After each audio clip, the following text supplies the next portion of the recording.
Cari telespettatori, eccoci insieme, ben ritornato qui in studio l'avvocato Alessio Morosin, Partito dei Veneti. Adesso spiegheremo di che cosa si tratta. Buongiorno a lei, buongiorno ai telespettatori. Doveroso averlo in studio perché ricorre a giorni, il 22 se non erro di ottobre, eccolo là, lo stemma che possiamo anche inquadrare, la ricorrenza del referendum consultivo che è stato organizzato qui nella regione del Veneto ma anche in Lombardia per avere maggiori forme di autonomia. Poi siamo rimasti ancora in una fase di stallo, ne parleremo, ma anche perché è bene commentare, far conoscere, insomma vedere punti di vista anche diversi relativamente ai fatti che stanno accadendo in Spagna, in modo particolare in Catalogna. È uscita la sentenza, una condanne che alcuni dicono non così pesanti, di fatto 9-13 anni non sono una passeggiata.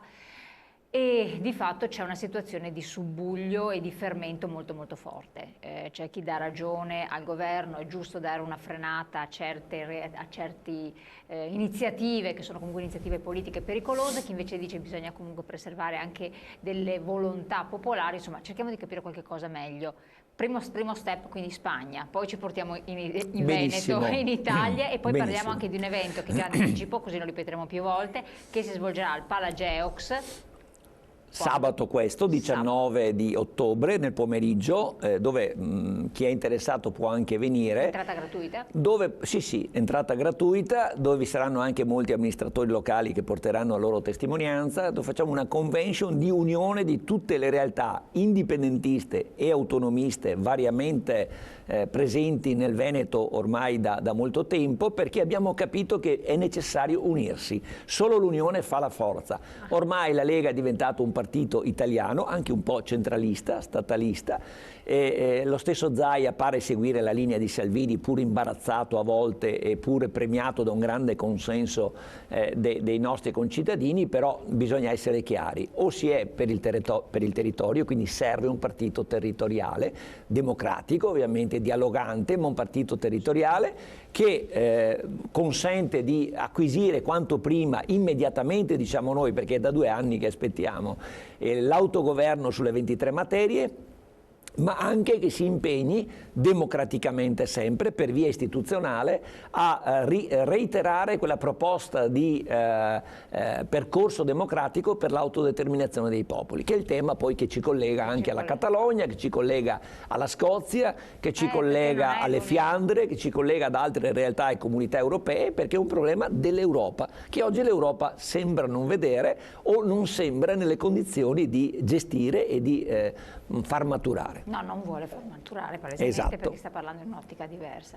Allora, intanto in Spagna è uscita questa sentenza molto velocemente, tutto sommato. Beh, diciamo che loro avevano convocato questo referendum il 1° ottobre del 2017, il referendum contrastato ovviamente dal governo e dalle autorità spagnole, però abbiamo buona memoria e c'è ampia documentazione che il popolo catalano si era mosso in modo assolutamente pacifico, tranquillo. Abbiamo visto code immense di persone, famiglie intere, adulti, anziani, giovani, con grande entusiasmo. Non era eversivo, però assolutamente, è stato considerato sedizione e appropriazione indebita, ovvero attacco all'ordine pubblico, non quello più grave di attentato alla Costituzione spagnola, che invece era stato chiesto anche dalla Procura. Guardi, io faccio la professione di avvocato e quindi le parole si prestano ad essere ovviamente, le contestazioni si prestano ad essere interpretate.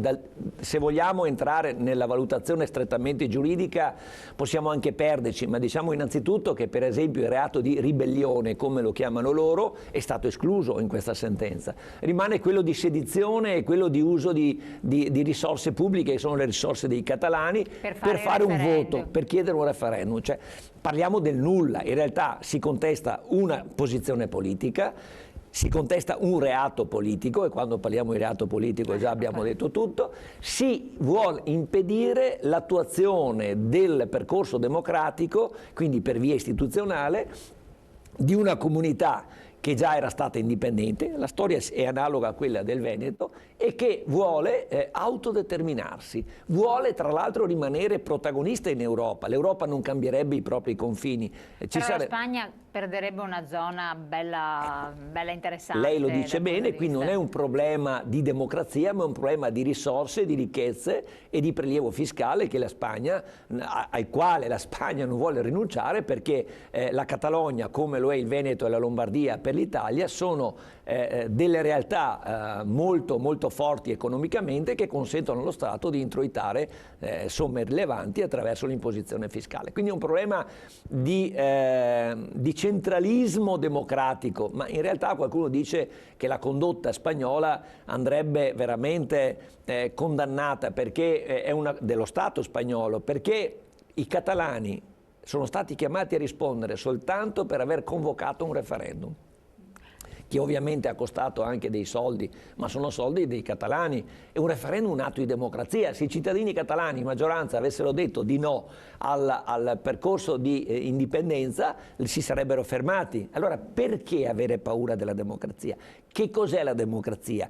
Perché siamo inceppati? Io mi pongo queste domande anche come amante della materia, studioso, mi piace il diritto costituzionale, mi piace approfondire questi temi. Allora veda, dottoressa Cognito, alla fine arriviamo a questa sintesi. È il conflitto che esiste da 2500 anni quasi, ne parlava Senofonte nei Memoralia, dove diceva sostanzialmente che cos'è la legge? È Alcibiade che lo chiede a Pericle, che cos'è la legge? E diceva, ma la legge è bia, è la maggioranza, una maggioranza che si impone a una minoranza, e quindi una forma anche di violenza. Quindi il concetto è ancora oggi, la distinzione, se vogliamo dirla in breve, in modo semplice, tra il concetto di legalità e il concetto di legittimità. La legge, anche nel regime fascista in Italia c'era una legalità, ma era una legalità illegittima, a posteriori lo diciamo tutti in coro. Sì. La Germania nazista aveva le sue leggi, la Nord Corea oggi, di questi tempi, ha un suo ordinamento con le proprie leggi, ma quelle leggi sono legittime, allora il conflitto, per dirla in modo molto semplice per i nostri telespettatori, perché la gente non si faccia un'idea distorta, dice, ma chi viola la legge va punito, mi diceva qualcuno, lei avvocato dovrebbe essere d'accordo. Dico sì, calma, attenzione, le parole hanno un contenuto e i contenuti vanno letti. Se la legge contrasta o si pone in conflitto con i principi della legittimità, per esempio del diritto internazionale e del diritto naturale dei popoli, siete proprio convinti che la legge vada sempre rispettata? Però è legge. È legge, esatto. Allora bisogna vedere se il meccanismo... Cioè è stato codificato un principio che... Ma è un diritto positivo, ma il diritto positivo deve rispondere ai principi che lo precedono, perché il diritto naturale, come il diritto internazionale, è un diritto ante Costituzioni, non anti, non contro, è la precede. Volta che è stato codificato questo dogma, è stato reso con delle sanzioni, per cui anche una legge perfetta, perché purtroppo le sanzioni ci sono. Ci sono le sanzioni, ma anche nell'ordinamento italiano. Certo. Guarda, veniamo a noi, cosa è accaduto. Lei sa che noi proprio, all'epoca io ero Indipendenza Veneta, adesso ci siamo uniti tutti nel Partito dei Veneti e sabato ci sarà questo evento. Avevamo proposto una legge nel 2014 per un referendum sull'indipendenza. Tra l'altro da quella legge, che era la legge numero 15 del 2000 e la legge 14 del 2015, è nata poi anche la legge 15 del 2014, cioè la legge 14 e 15, una per il referendum per l'indipendenza, l'altro per il referendum per l'autonomia. La seconda è nata in conseguenza della prima. Quella legge è stata impugnata dal governo. Siamo andati davanti alla Corte Costituzionale nell'aprile 2015, con una sentenza 118-2015 la Corte si è pronunciata anche su questa nostra richiesta, cioè legge già approvata dal Veneto, la Corte Costituzionale dice questo referendum sull'indipendenza del Veneto non si può fare perché è extra ordinem. Perfetto, dico io.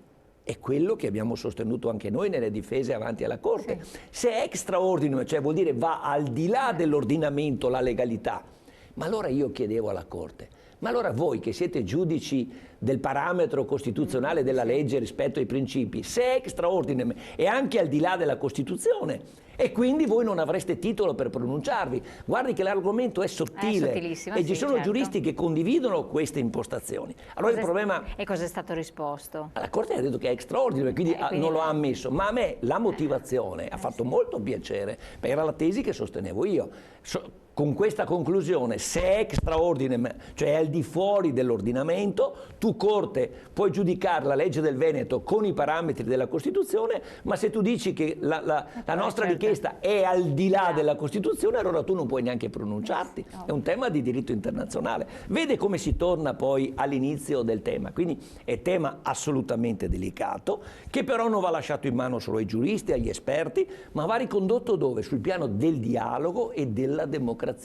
Votare non deve essere mai impedito. Un referendum consultivo potrà non avere poi gli effetti, però perché impedirlo? Perché c'è paura dell'esito. Questo è il punto. Allora vede che il punto non è strettamente giuridico, diventa politico e diventa democratico. Uno Stato democratico non dovrebbe aver paura che una parte dei suoi cittadini si pronunci. E guardi che quel referendum che abbiamo fatto noi poi sull'autonomia, il 22 ottobre 2017, è stato un referendum che sul piano politico ha creato problemi a tutti e vediamo che non si è ancora realizzato. Quindi il voto anche su una richiesta minore, quella dell'autonomia, non quella dell'indipendenza, allorché si manifesta, come è accaduto il 22 ottobre 2017 per il Veneto, in termini così rilevanti, è stato sul piano politico devastante, perché nessuno è in grado di gestirlo, nessuno è in grado di gestirlo, però rimane. Il 98,1% dei veneti che dice sì alle 23 materie e li tiene in ballo da 2 anni, è un problema politico che creerà conseguenze per tutti coloro i quali dovranno confrontare col tema.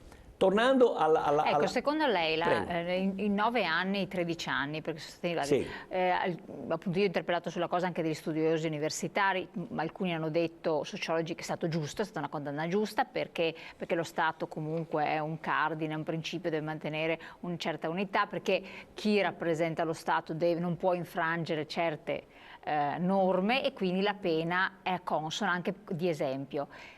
Voglio sapere il suo punto di vista. Allora, I 9 anni sono poca cosa.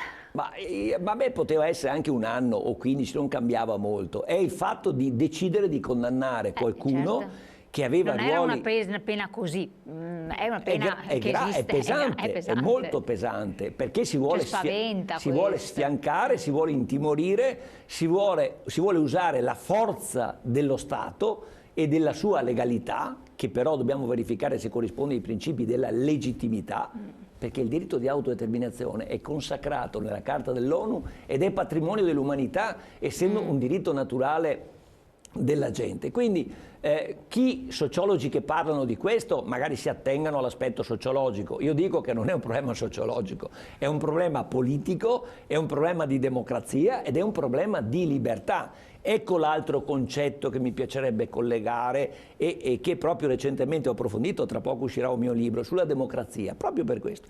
Se la democrazia non è collegata alla libertà, che è la sovranità per antonomasia, la libertà costituente, quindi la libertà che ognuno di noi ha come singolo e come componente una collettività, non ne andiamo fuori.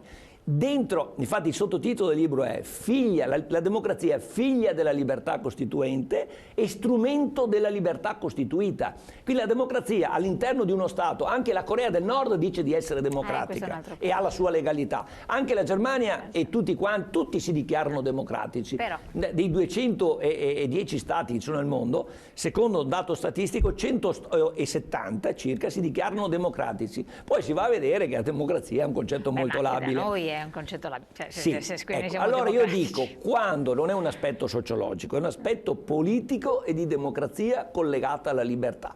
Se vogliamo dare alla democrazia un senso ristretto e la collochiamo all'interno dell'ordinamento, in senso stretto appunto, l'ordinamento di diritto positivo di uno Stato, è chiaro che possiamo darle qualsiasi contenuto. Io dico la democrazia deve essere collegata alla sovranità e quindi alla libertà dei singoli e delle comunità nei quali i singoli appartengono. Quindi un concetto più ampio. Quella è stata una condanna vergognosa, una condanna politica, non dei personaggi, erano figure delle istituzioni, il vicepresidente della Generalitat, 2 presidenti di associazioni importantissime. È stata una condanna di oltre 2 milioni di cittadini catalani che sono andati al voto e gli hanno tolto le urne, sono andati a bastonare anziani, persone giovani, tranquilli, bastonati in fila, rotte le porte. Ma secondo lei questo, adesso dobbiamo andare in pubblicità, le faccio la domanda poi vediamo di rispondere dopo, è anche un retaggio di un sistema dove in Spagna la democrazia non è nata lì, non è la patria democrazia, ecco. E quindi voglio lasciarmi questo, non mi risponda, lasciamo in sospeso anche i nostri telespettatori, pubblicità pochi secondi, poi ritorniamo con voi.